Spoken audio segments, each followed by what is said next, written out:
The day of the crash is seared in Polish history, one of those occasions when every Pole remembers where they were.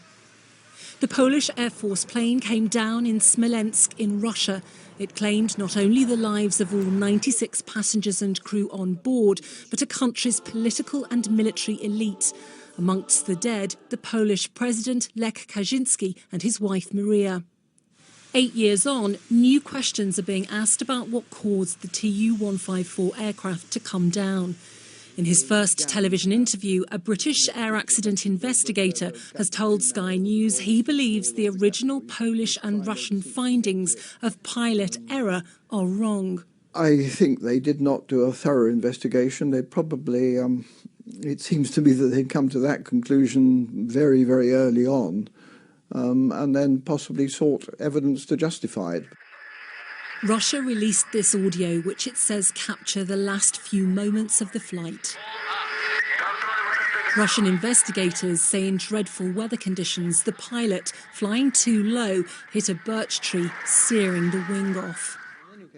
Frank Taylor was involved in the Lockerbie and Manchester air crash investigations. He's now examined high-resolution photographs taken by the Russians of the Smolensk crash. If the tip had been cut off by a birch tree, the damage wouldn't have looked like this. What would it have looked like?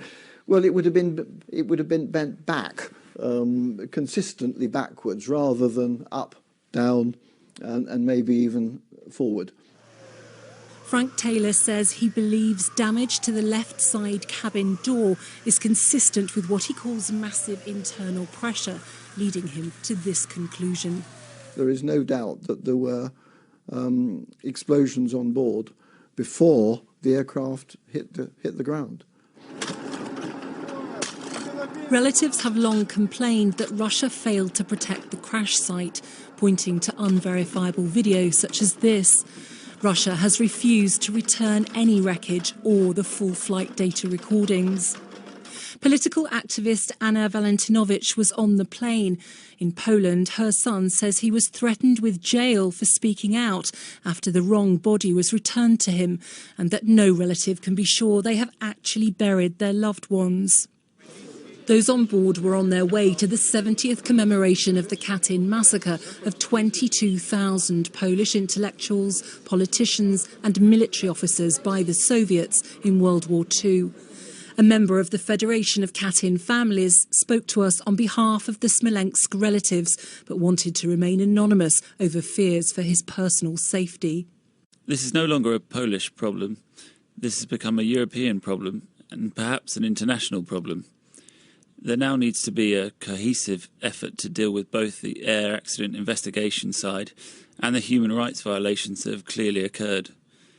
There are some important questions to ask Russia. Most of the relatives are utterly traumatised.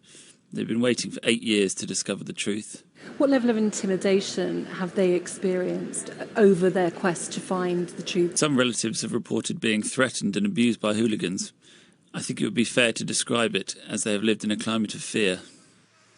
Russia says the crash has already been fully investigated. Friends and relatives of those who died say an EU resolution calling for an independent inquiry has been ignored.